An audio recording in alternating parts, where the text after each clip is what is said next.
Exam में जो आपका इंग्लिश का पेपर इस बार आएगा, थोड़ा सा पैटर्न उसका चेंज होगा, ठीक है।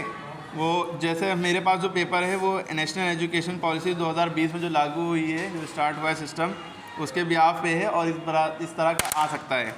क्योंकि 2023 का पेपर है तो थोड़ा सा चेंज होगा और पैसेज होंगे शुरुआत में सेक्शन ए में। अब वो पैसेज होंगे, उस पैसेज को आपको पढ़ना होगा। पैसेज को पढ़ने के बाद आपको जो सही आंसर है वो टिक लगाना होगा। पैसेज जो होगा, जैसे सेक्शन ए में आपको पैसेज दिख रहा है, पैसेज जो होगा वो आपको उतारना नहीं है। जैसे फ्लोरेंस नाइटिंगेल वाला एक एग्जाम्पल है, फ्लोरेंस नाइटिंगेल से शुरू हुआ तो आपने जैसे यहाँ से शुरुआत की, डॉट डॉट डॉट लगा के आपको करना होगा और लास्ट का वर्ड लिख देना होगा, ठीक है, ऐसे।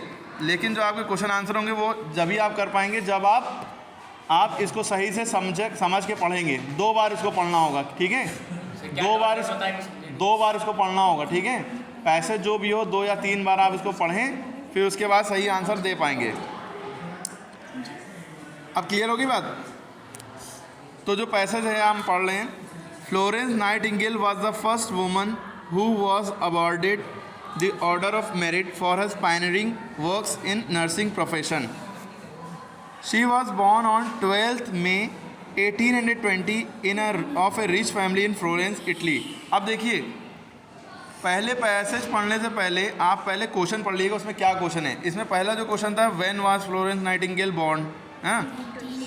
तो आपको इसमें ऑप्शन दिए गए हैं। तो आपने जब पैसेज पढ़ा तो आपको, जब आपने क्वेश्चन पढ़ चुके थे पहले, तो आपको पैसेज पढ़ते हुए अपने आप याद आ जाएगा ये तो क्वेश्चन आया हुआ है। तो आपने जैसे ही देखा फ्लोरेंस की बात हो रही है पैदा होने की, तो यहाँ पे हमें दिख रहा है she was born on May, है ना, तो 12 मई 1820। तो इसमें जो सही ऑप्शन है वो ए वाला है।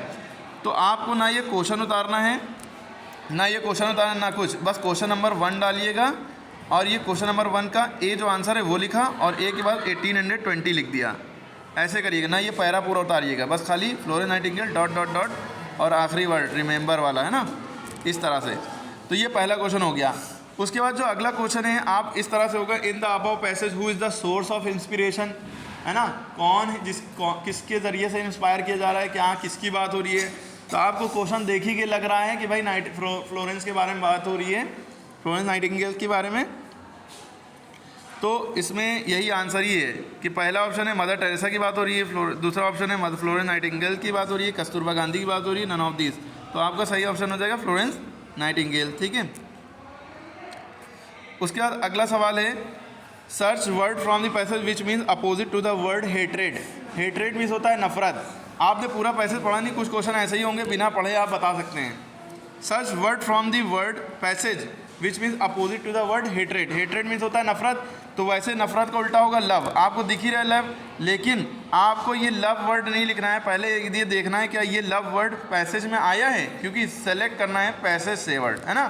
तो आपने पूरा पैसेज देखा तो क्या कहीं नफरत लव वर्ड आया है, क्योंकि क्रूल मिस तो वो हो जाएगा जेलस बने, हसरत वाला, जलन वाला, हेट बने नफरत। तो आपको अगर गौर करेंगे पूरा पैसेज आप पढ़ेंगे तो ये ग्रेट लव एक वर्ड आपको लिखा हुआ दिख जाएगा, ठीक है। तो आप समझ जाएंगे कि हाँ यही है। तो पहले तो आप अपना आइडिया लगाएंगे पढ़ के, फिर आप पैसेज कर लेंगे। तो इतना आसान होता है पैसेज, बहुत ध्यान से पढ़ना होता है। देखिए हमने पूरा पढ़ा नहीं तब भी कर लिया, क्योंकि आप भी कर सकते हैं। पहले क्वेश्चन पढ़िएगा, आपको खुद ही आंसर आते होंगे, फिर आप पैसेज 2 बार पढ़िएगा, ठीक है। उसके बाद देखिए अगला क्वेश्चन आया है यहाँ पे, choose the correct option to write the following answer, ठीक है। जिसमें से पहला क्वेश्चन है, we must help dash poor. हमें पता है कि हमें गरीबों की मदद करनी चाहिए। तो इसमें जो पहला ऑप्शन है वो पहला ऑप्शन है आपका, we must help a poor, एक गरीब की मदद करना चाहिए। We must help the poor, ठीक है, द यहाँ पे सेंस देगा सभी गरीब की। We must help an poor. तो यहाँ पे पहले बात, एन ए का मतलब, ए और एन का मतलब पता होना चाहिए। एन और ए दोनों का मतलब होता है एक। तो हमें क्या एक ही गरीब की मदद करनी चाहिए, लेकिन यहाँ पे दा लिखा है, दा माने तो होता है वो, दा माने कोई ख़ास चीज़। अब यहाँ पे जब कोई ग्रुप ऑफ पीपल है, पुअर एक ग्रुप ऑफ पीपल है, तो दा अगर इससे पहले लगा देंगे तो मतलब हमें सभी गरीबों की मदद करनी चाहिए। जैसे the cow is a pet animal, है ना, तो सारे ही काऊ एक उसमें आ जाते हैं ना, तो दा लगाया जाता है। तो एक तरह का ये हो गया। उसके बाद जब पूरे समूह की बात होती है तो दा लगाते हैं, ग्रुप की बात होती है। उसके बाद अगला क्वेश्चन है, there dash some books in his bag. वहाँ उसके बैग में कुछ किताबें हैं, ठीक है।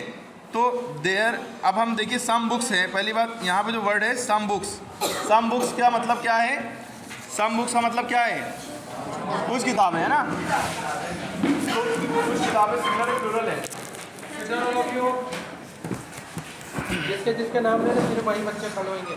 शगुन, अरशद, उज़ैर, अब्दुल वाइश,